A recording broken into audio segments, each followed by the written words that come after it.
आता पाहूया लोकसभेच्या महासंग्रामासंदर्भातल्या टॉप 9 बातम्या। दक्षिण मध्य मुंबईतून अनिल देसाई, ईशान्य मुंबईतून संजय दिना पाटील, तर दक्षिण मुंबईतून अरविंद सावंत यांना उमेदवारी, वायव्य मुंबईतून अमोल कीर्तीकर यांच्या उमेदवारीची घोषणा। वंचितचं काय करायचं हा त्यांचा प्रश्न, मात्र ठाकरेंचा आम्हाला खूप वर्षांचा अनुभव, त्यांच्यासोबत राहायचं असेल तर काँग्रेसला सवय करून घ्यावी लागेल, फडणवीसांचा टोला। असं आहे की सन्माननीय उद्धव ठाकरेजींचा अनुभव आम्ही खूप वर्ष घेतलेला आहे, त्यामुळे आम्हाला याची सवय आहे। आता काँग्रेसला त्यांच्यासोबत राहायचं असेल तर त्यांनाही त्याची सवय करून घ्यावी लागेल, ते असंच वाटतं। ठाकरे गटाचे वायव्य मुंबईचे उमेदवार अमोल कीर्तीकर यांना ईडीचं समन्स, चौकशीसाठी आजच हजर राहण्याचे आदेश। कथित खिचडी घोटाळ्यात अमोल कीर्तीकर यांच्यावर आरोप।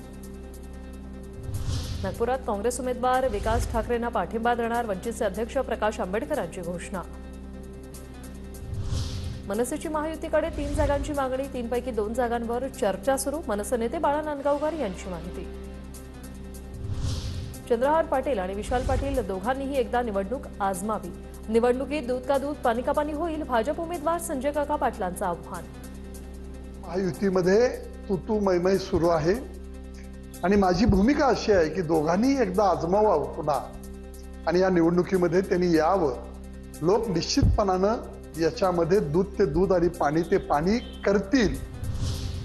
आमदार निलेश लंके यांच्या राजीनाम्याचा मार्ग मोकळा, अकोला पश्चिम विधानसभा पोटनिवडणूक न्यायालयाकडून रद्द, पारनेरचीही पोटनिवडणूक होणार नसल्यानं लंके राजीनामा देऊन तुतारी वाजवण्याच्या तयारीत। खैरे साहेबांना शुभेच्छा, खूप वर्षांपासून ते वाट पाहत होते, तिकीट मिळणार नाही म्हणूनही ते घाबरले होते, पण आता त्यांना हिरवा भगवा करू नये, खासदार इम्तियाज जलील यांचा चंद्रकांत खैरेंना टोला।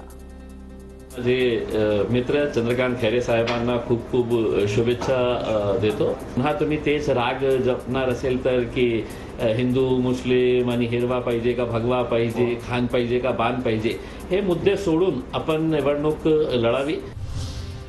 राणा जगजितसिंह पाटलांमुळे धाराशिव जिल्हा 40 वर्ष मागे गेला, तर पद्मसिंह पाटील श्रीमंत खासदारांच्या यादीत तिसरे होते। भाजपला पराभवाची भीती असल्यामुळे उमेदवार जाहीर करत नाही, ठाकरे गटाचे उमेदवार ओमराजे निंबाळकरांची टीका।